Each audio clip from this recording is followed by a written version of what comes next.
Hi, and welcome back, and thanks for joining me again today.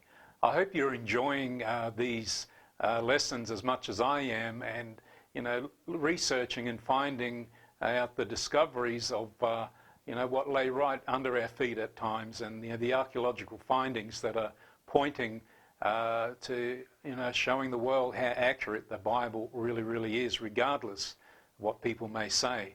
And so today I want to bring out another one.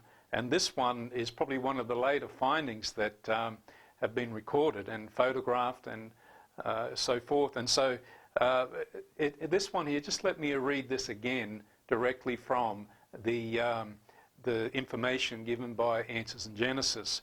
And this one here, an ossuary was a box constructed to hold the bones of the dead after decomposition. In 1990, a startling discovery was made that shook biblical scholars and archaeologists alike. In the Peace Forest section of Jerusalem was discovered a burial cave containing 12 ossuaries, one of them being none other than Caiaphas, the high priest who presided at the trial of Jesus. Pretty interesting, isn't it? This amazing discovery proves us with a powerful historical connection to the events described in the Gospels. Now you might think, well, really, is that such a great deal? Well, it is, because for many of the accounts of the New Testament have been disregarded as just a myth as well. The very fact that the account of Jesus, where he was tried and handed over and murdered, the account of Caiaphas and other priests, and they were considered to be just a mock-up, just a story to fill in pages that the apostles wrote just to embellish a story about Jesus. I mean, if you were to look in some of the history, this is what you will find. And so the very figure, Caiaphas himself, they were saying there's no evidence at all that this person ever existed.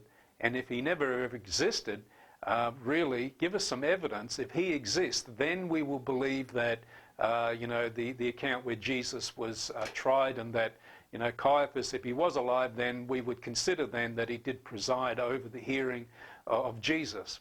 Well, you know what? Here's the evidence. The reality is then, what does one do with the evidence? That we see then that the account in Scripture in the New Testament shows that such a person really did exist, and at the capacity of what Scripture says that he acted in as the priest. And so let's look at something here. What do we do when we are confronted by truth? Do we yield to it, or do we harden? And this is what I think the big question is today, that for many years I was a skeptic. For many years I would mock a lot of the things written in the Bible, like Adam and Eve and the flood, the great flood, Noah's Ark. I thought was just a fantastic kid's story that really, that's all it was. But when you get saved and you start realizing the first 11 chapters of Genesis, that how foundational it is to the New Testament, it's just astounding. But anyway, join me again tomorrow, because I'd like to mention a couple more of these findings, these archaeological findings that really are just so amazing, and pointing to how valid the Bible is and how true it is, very clearly describing these people that are mentioned in these archaeological findings. So anyway, join with me tomorrow and we'll go through another one. God bless you and have a great day. Bye-bye.